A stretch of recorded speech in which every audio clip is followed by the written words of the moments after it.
Počkáme ešte na ľudí.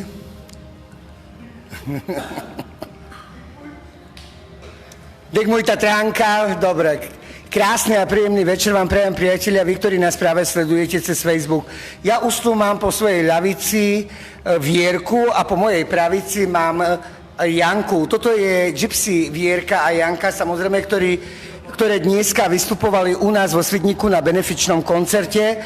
No a ja si ich takto zoberiem na páškal, vy vonkoncom to budete môcť vidieť aj v našej reportáži, ale ja sa ich už teraz priamo pýtam, ako sa cítite u nás vo Svidníku? Takže my sa tu cítime veľmi dobre, sú to skvelé kapely, takže sme radi, že sme prišli sem do Svidníka. Janka, vaša cesta je veľmi náročná, okrem toho, že vy ste tu bez nároku na honorár, čo sa nedá povedať o druhých kapelách, ale to my už prezradíme vám v reportáži. Povedz mi, akú si mala ty cestu? No takže príjemnú, pretože som sa veľmi tešila, Erik, na teba, na všetky kapely a naozaj bol to môj sen, musím tak dodatočne povedať, s tebou sa stretnúť. Ja som veľmi šťastná a veľmi rada, že môžem aspoň takto troškou pomôcť Tiborovi, nakoľko naozaj treba mu pomôcť, takže som veľmi rada, že som tu a ja.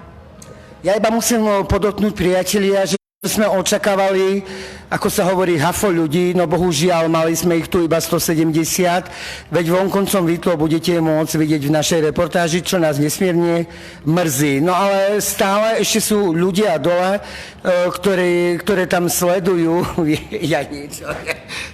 Čo je Jaňa? Povedz nám niečo.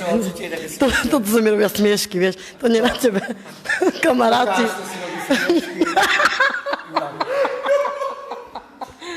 Takže asi takto vidíte, ako sa robia smiešky. Prezrad nám, čo ty najradšej robíš, okrem toho, že doma napríklad aj upratuješ? Áno, aj upratujem a rada aj doma si spievam akože s maminou, aj braček malý so mnou spieva rád. Takže rada kreslím veľmi. Ale, no, a čo rada kreslíš? No tak,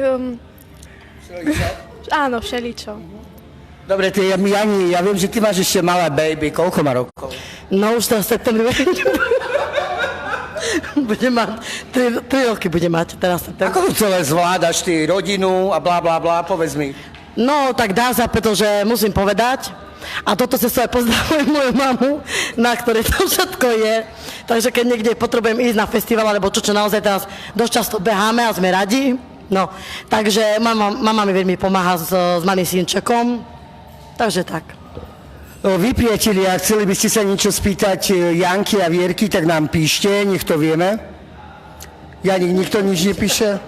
Dobre, takže my sa s vami lúčime. Ale pozor, ešte nedávno ste boli, my tu vidíme aj v reportáži v Čechočinku, kde ste vystupovali ako jediná rómska kapela zo Slovenska v Čechočinku na medzinárodnom festivale, to je v Poľsku.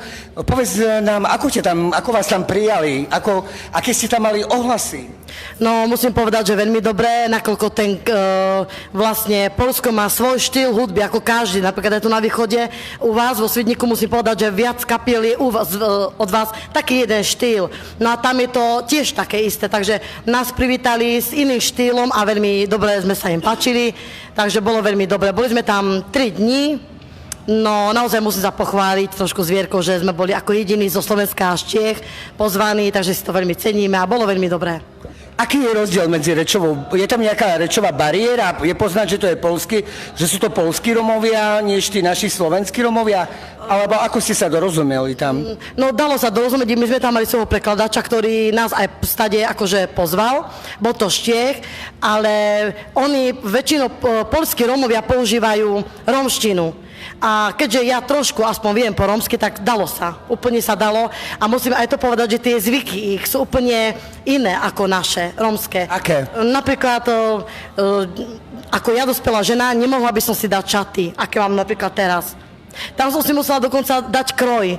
Čo ja kroj nenosím rómsky. Ja som si to všimol. Musela som si dať, lebo nedovolili by mi vystúpiť. Nie preto, že by sme sa aj nepáčili.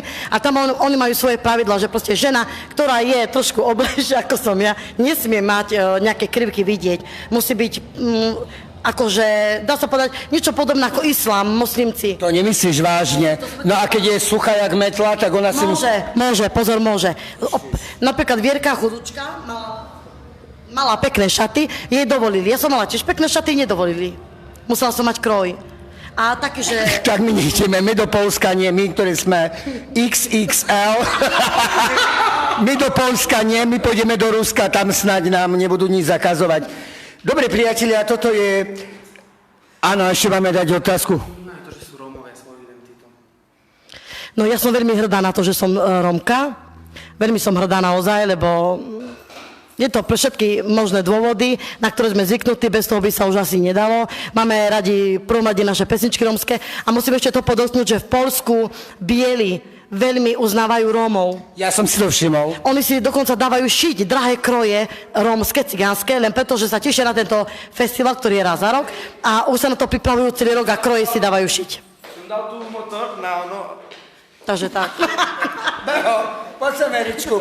Musíme povedať, že Erik nechal zapnuté svetla a prišiel o auto a doteraz tam, teda čo Eričku, no povedz nám aj ty niečo.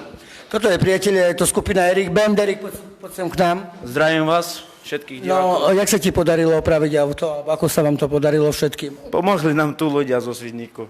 Hej? Ďakujem. No a ešte sa chystáte vystúpiť, pretože vás veľmi chválil primátor mesta zo Svidníka. No čo povieš ty? Tak 27. tohoto mesiaca máme ešte zabavu v Prešove. Chystáme aj nejaké nové pesničky. Čiže vy, ktorí sa chcete ísť 27. zabávať, kľudne môžete ísť do Prešova. A ktorí nechcete ísť do Prešova, kľudne môžete skočiť aj z mosta. Dobre, priatelia. Prajem vám pekný večer, ničím nerušený, samozrejme. Zo Svidníka sa s vami lúči Erik Lakatošovie. A Vierka Gábrišová. A Janka. Majte sa krásne, ahojte.